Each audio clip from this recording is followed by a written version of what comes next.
ভেতরে ঢোকার জন্য 40 টাকা করে তোমাকে টিকিট কাটতে হবে, আর সেই টিকিট আমরা কেটে নিয়েছি। এইবার ভেতরে গিয়ে দেখবো যে ভেতরে কি কি আছে আর কি দেখার আছে, সবকিছু তোমাদেরকেও দেখাবো। এটিকে অনেকে দাক্ষিণাত্যে তাজমহল নামেও চেনে।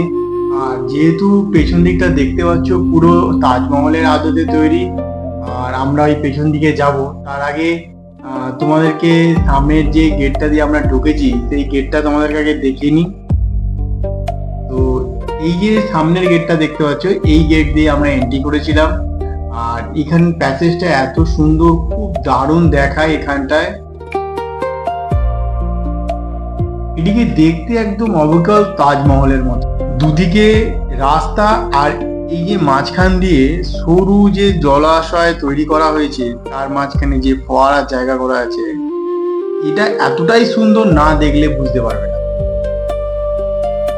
তার আগে বন্ধুরা তোমাদেরকে এটা জানাই যে এটি নির্মাণ করেছিলেন মুঘল সম্রাট ঔরঙ্গজেবের পুত্র আজম শাহ।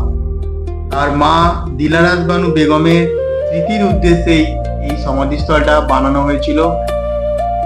আর আমরা এখন রয়েছি সেই সমাধিস্থলের উপরে।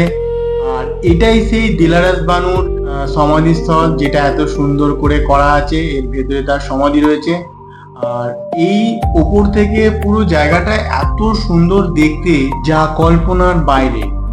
আর আমরা এখন এই ভিডিওটাই তোমাদেরকে দেখাচ্ছি।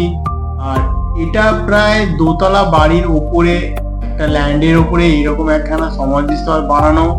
আর এর তলায় অসংখ্য ঘর, এগুলো দেখলে তোমার মন ভরে যাবে। আর এখানকার যে দৃশ্য, এর পেছনে যে দৃশ্য, পাহাড়ে মোড়া চারিদিকটা, আর মাঝখানে এরকম সবুজ ক্ষেত, সবুজ জমি দিয়ে পুরো মোড়া রয়েছে। জায়গাটা খুবই সুন্দর। আর আমরা সবাই মিলে এখানটায় খুব এনজয় করলাম, ঘুরলাম, দেখলাম, আর তোমাদেরকেও দেখালাম।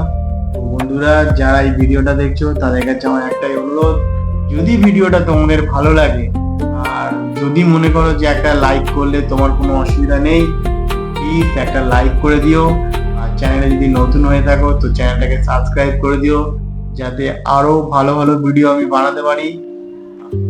আমার পেছন দিকে যে বড় মহলটা দেখতে পাচ্ছ, এটা বিবি কি মকবর বলে কোনো একখানা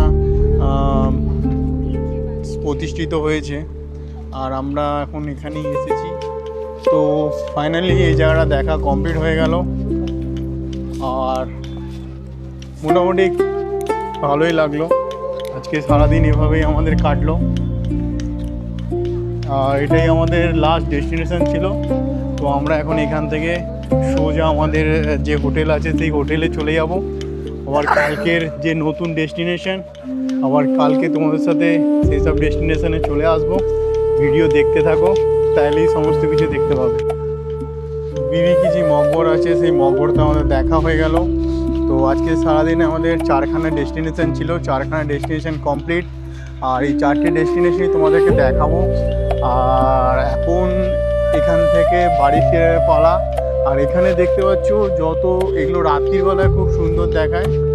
আর পুরো লাইটিং করা আছে, ফোয়ারা করা আছে।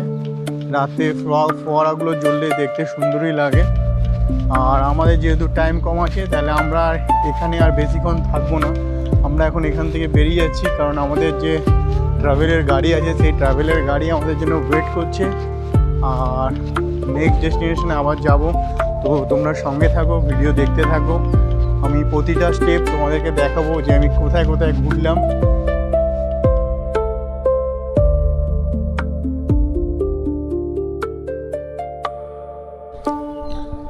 সকালবেলা 8টার সময় বেরিয়েছিলাম, আর তখন থেকে ঘুরে যাচ্ছি।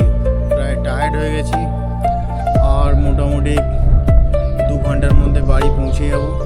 বাড়ি বলতে অর্থাৎ এখন যে আমাদের অস্থায়ী বাড়ি আছে, হোটেল রুমে পৌঁছে যাব। আর সেখান থেকে আবার সিঁড়ি মার্কেটে যাব। সেখানে গিয়ে কিছু কেনাকাটা করার আছে। দেখা যাক কী কী কেনা যায়, সবই তোমাদেরকে দেখাবো। আর যেটা হচ্ছে কালকে আবার একটা নতুন জায়গায় প্ল্যান করা হয়েছে, সেই নতুন জায়গায় যাব। আর তোমাদেরকেও সব দেখাবো। তো তোমরা যদি সবাই ভিডিওগুলো দেখতে থাকো পরপরভাবে, তাহলে সবই দেখতে পাবে। আর মোটামুটি যে কটা জায়গা এখন অবধি ঘুরলাম খারাপ লাগেনি, ভালোই লেগেছে।